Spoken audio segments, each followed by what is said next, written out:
I'm David, I'm an alcoholic. Got quiet in here. Happy birthday, and I'm grateful to be here. My friend Louie has been asking me to come and share for weeks and weeks and weeks. My home group is the Thursday night men's group that meets over in Virginia Road, men's Stag group. I found out tonight that we have a whole table over there in the back. That's a half measures table. I think you'll hear a common thread going through my life of untreated alcoholism, which was definitely a half measure. But I am grateful to be here tonight. I'm glad I figured out what the hell this is here too. So, well, I was going to come in and talk about puppy love and everything else, but now that I see the crowd, it's going to be a little bit different. I shared on Monday, and it was really. It was out there. So I'm David. I'm an alcoholic. I got sober on a Tuesday night. I'm gonna start there. My fiance came from Santa Barbara and handed me my rings, and I had polished off 3 bottles of $2 Chuck, at least a full bottle of rum, and I was going for something else. And it was my first spiritual awakening. It was the first time I actually realized that I had a major problem. It was in a sense my step one. For the first time in my life, I couldn't be there really truly, at least consciously, I couldn't be there for the person that I cared about. And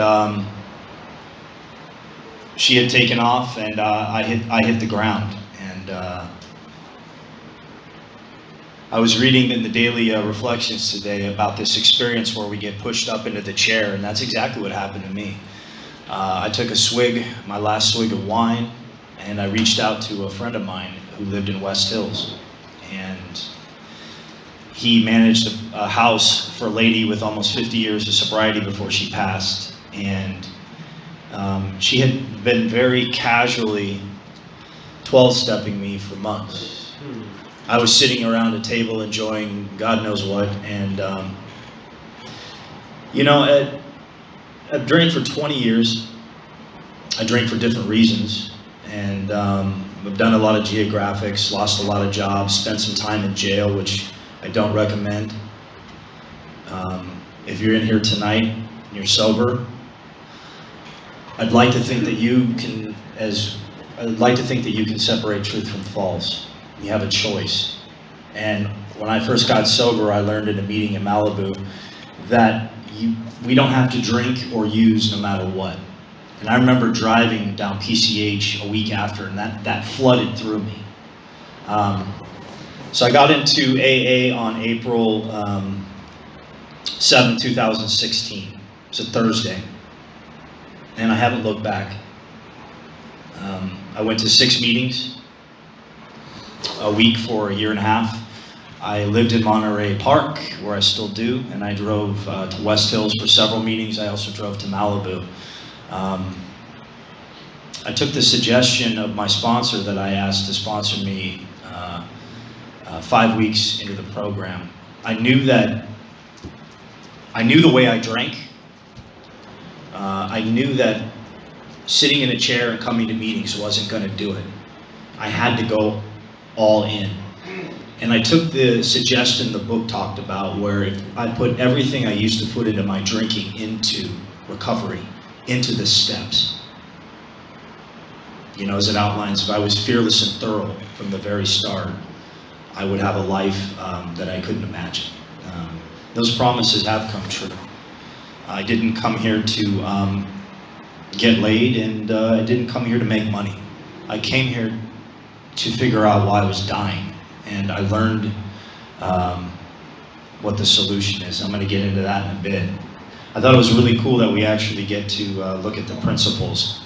I went to this Tuesday night meeting at St. James in South Pasadena for about 2.5 years, and this one speaker got up there wild. He was a good speaker, and he said that I encourage you to continue to read the big book and find your own principles in there as they relate, as you can relate to. And I think it was very interesting the way he said that. But as I mentioned, I drank for 20 years, and when I came in here, I had absolutely no idea who I was as a human being. I was 40 years old. Maturity-wise, I was probably 10, 12, 14. I had no idea that of what alcoholism was. I had no idea what AA was. I didn't Google it. I didn't ask questions. I'm grateful that I had Lucille, the late Lucille, to say, check out this meeting on Thursday night. See what it's like. There's a lot of business people there. Maybe you'll relate to some of their stories. Check it out, see what it's like. And when I went to that meeting, I had 5 guys at the break come up to me with a phone list, and my sponsor to be Mike A., who lives in Thousand Oaks, circled his name, and I ended up calling him 5 weeks later. But there's a gentleman named Bill H., and he gave me my big book, my 12 and 12, and he and I still speak at least every month. He's going through a lot right now, but I'm grateful for him. I'm grateful what he said to me when I walked out, because I was as low as it could get. And he said, he looks at me and he just says, hey, you're going to be all right. I thought, this guy, I couldn't even imagine what he was talking about. And as it turned out, I was, one day at a time. Like I mentioned, I lost a lot of jobs, spent quite a bit of time in the California Penal League, like a Wild Thing from Major League. But that's not what got me in here. It wasn't racking up over $100,000 in debt. That's not what got me in here. What got me in here was the spiritual bankruptcy, the emotional defects. That's what got me in here. And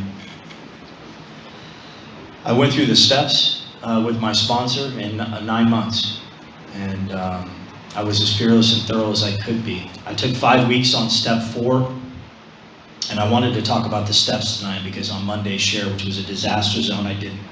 And I don't know where I'd be without the steps, without our principles, without our program. So the first time and only time I've ever not met my sponsor halfway was on step 4. And I went to his house, and he says, if you've been putting in an hour and a half this last week, this is where you'd be. And I couldn't lie to him. I had some sobriety. I had 6 months of sobriety. I was working a minimum wage job. I was finally able to pay my bills and not borrow money for the first time in 4 years. And it was the most exciting time of my life. Sober and learning about this disease that wants to kill me. It was the most important education of my life. And I told him, I said, no, I've been slacking off and I haven't done it. So I did finish it in 5 weeks, and I gave everything I could. I didn't leave anything on the table. I was as honest as I could be in that moment. Subsequently, I have a few more resentments to add now, but I'll get there when I get there. But I went through the steps in 9 months, and as I mentioned, one of the things that really availed itself to me is who I am as a human being, what my part was in everything in life, all the wreckage, and then being able to share that with him in step 5 and the God of my understanding that I continue to build a relationship with has completely changed my life. If you're new in here, my suggestion would be to just keep praying to what got you in here. That's what I've done. My friend Judy, she's got 40-something years, and that's what she continues to share. Because I know when I reached out for the first time in my entire life to God of my understanding, just like it talks about, God could and would if he were sought. My prayer was answered, and I was able to find these doors. So step 6, I found an entirely different way of living. If I wanted if I had, as was mentioned, the willingness, and I had a lot of willingness coming in here. I wanted to get to having my integrity back. And I got that in step 5, and in step 6, I found an entirely different way of living. So I took from 4, my list, into 8. I had 21 names. I made 20 amends. One of them would have hurt that person. That was my ex-fiance. I wrote her a letter, I think a year in, and in step 9. I wrote her a letter, and I drove on my AA birthday to Santa Barbara, dropped it off on her porch, drove home, and thanking her for being a part of saving my life, and for the gratitude that I have for the life I have now, and wishing her well. Making those amends was life-changing for me, because I asked my sponsors, I said, he asked me, he says, how free do you want to be? And by that it means not just, as it's referred to in here, cash register, honesty, but can I look anyone in the eyes? Anyone, male, female, can I look anyone in the eyes directly? And I'm able to do that today. I'm able to walk into some random store, let's say in Westlake Village, and I'm not looking over my back. I'm not looking around thinking someone's going to know my past and what did I do to them. I don't have any guilt. I don't have any regrets.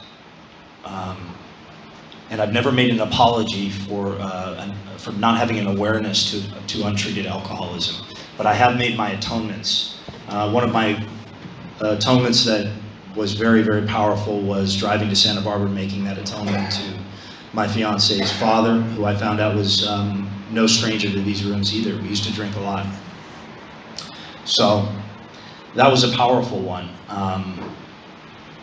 And going through certainly 10, 11, and 12, as the maintenance steps, as they're referred, running out of time here. Those have been completely life-changing for me. To be able to pray every single day, night, even when I drive, for nothing for myself, but for those I love, and for the wisdom and the power to carry out an action that is as honorable as the principles that we, that are our guides, that we follow. I keep building that relationship. I know it's a journey with no arrival. It's a great mystery. I know that I no longer have to play God. I know I no longer have to wake up every day and be focused on my ego, be focused on materialism.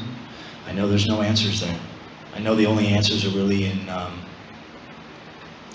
certainly step 12 and tradition 5, and having my hand out for the alcoholic who still suffers.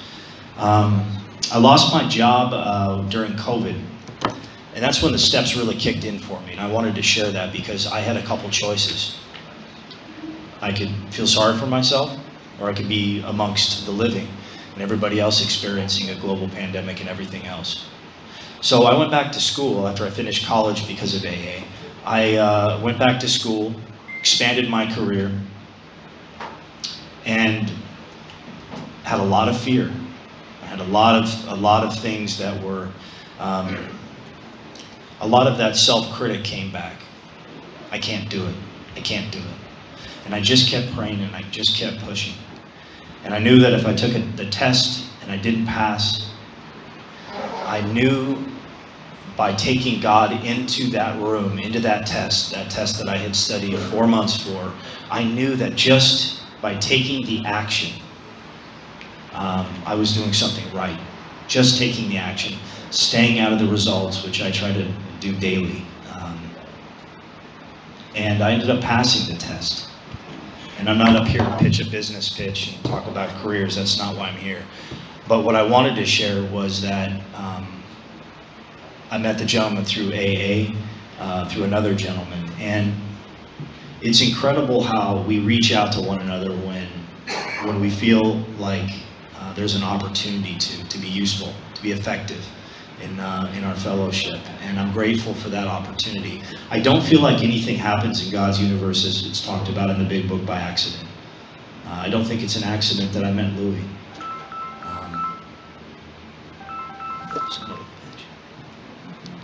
So I obviously clearly have to wrap up, but I have over 6.5 years of sobriety, a life that's healthy, that's useful. I open up the blinds first thing in the morning, even if I'm exhausted from working until 1 or 2 a.m., and I think about what I can do for the man next to me.